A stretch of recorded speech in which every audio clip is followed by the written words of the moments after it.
तीन वक्तों में कुरान मजीद की तिलावत मत करें वरना इंसान गुनाहगार होगा। बजाय अज्र सवाब के उनके लिए गुनाह लिखा जाएगा। खबरदार। बिस्मिल्लाहिर्रहमानिर्रहीम।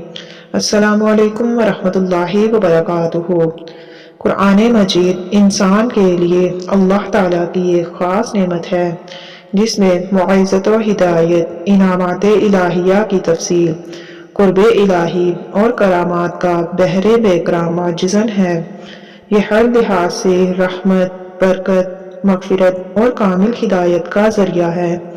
अल्लाह ताला की रज़ा, बुराइयों से बचाव, नेकियों की राह, मसाइब से छुटकारा, गमों से निजात, अमनो सकून का सबब और रश्द व हिदायत का सरचश्मा है।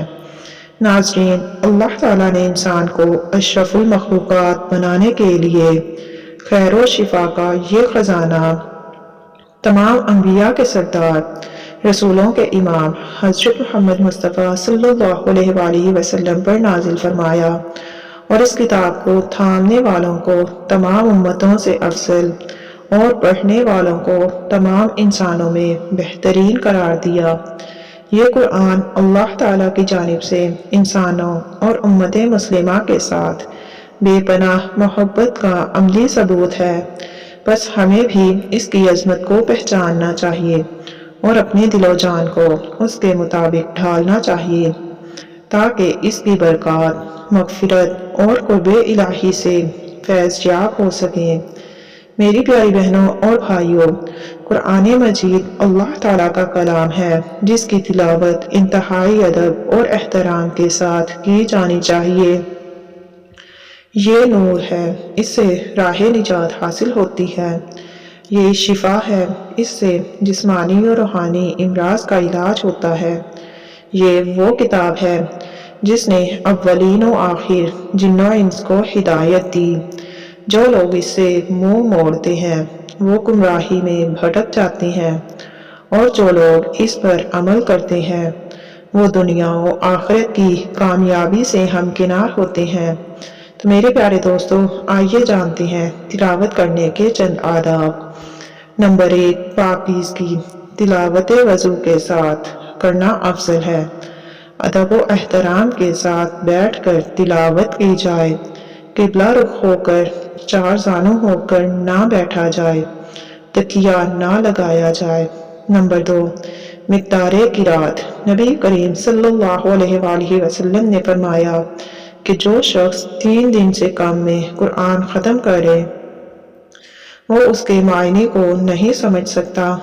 मुतअद्दिल मिक़दार ये है कि हफ्ते में एक ख़त्म किया जाए और अगर गौर व फिक्र के साथ पढ़ना हो तो 1 महीने में एक ख़त्म करना भी काफ़ी है।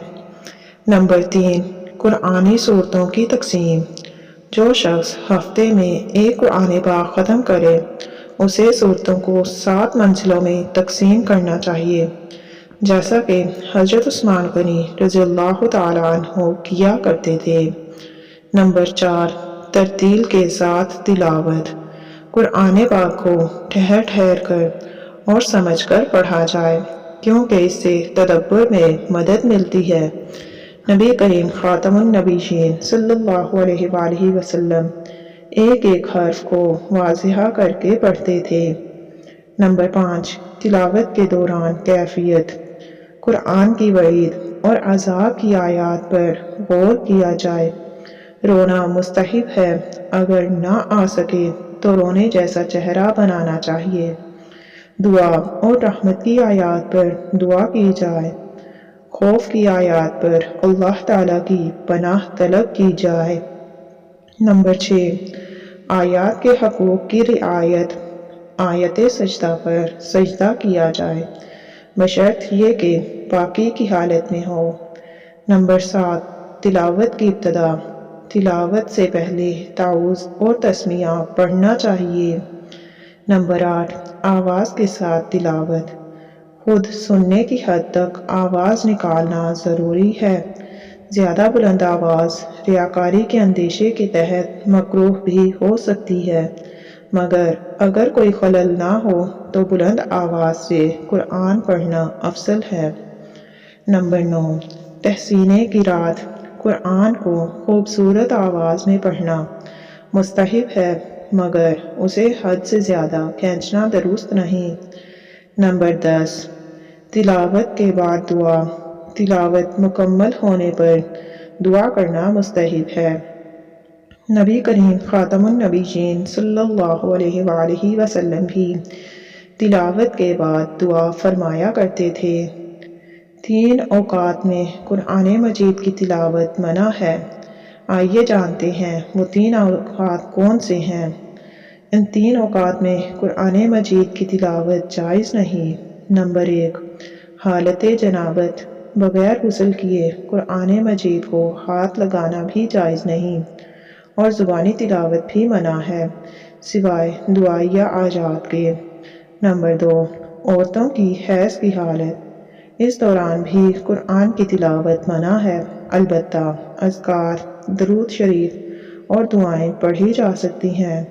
نمبر 3، نفاس کی حالت، زچگی کے بعد 40 دن تک تلاوت قرآن جائز نہیں، تاہم دعا کے طور پر قرآنی آیات پڑھی جا سکتی ہیں۔ ناظرین کرام، اگر کوئی قرآن کی تلاوت کر رہا ہو اور غلطی کر جائے تو حیض یا جنابت کی حالت میں بھی غلطی درست کرنے کی اجازت ہے۔ اسی طرح عام طور پر ذکر و اذکار جیسے کہ الحمدللہ، سبحان اللہ اور انشاءاللہ کہنا بھی جائز ہے۔ قرآن کو ہمیشہ خوش الحانی اور خوبصورت آواز میں پڑھنا چاہیے، جیسا کہ رسول اللہ صلی اللہ علیہ وآلہ وسلم نے ارشاد فرمایا، اپنی آوازوں سے قرآن کو مزین کرو، کیونکہ اچھی آواز قرآن پاک کے حسن میں اضافہ کر دیتی ہے۔ قرآن مجید اللہ تعالیٰ کی عظیم کتاب ہے جو دنیا اور آخرت میں کامیابی کا ذریعہ ہے۔ اس کی ایک آیت پڑھنے پر 10 نیکیاں لکھی جاتی ہیں۔ یہ برکتوں، رحمتوں اور شفا کا خزانہ ہے۔ اللہ پاک ہمیں قرآن پاک پر عمل کرنے کی توفیق عطا فرمائے اور ہمارا خاتمہ ایمان پر کرے، آمین۔ ناظرین، میں امید کرتی ہوں کہ آپ کو ہماری یہ ویڈیو پسند آئی ہوگی۔ اس طرح کی مزید ویڈیوز دیکھنے کے لیے ہر ٹائم جیو چینل کو سبسکرائب کر دیجئے اور اپنے پیاروں کے ساتھ شیئر کر دیجئے۔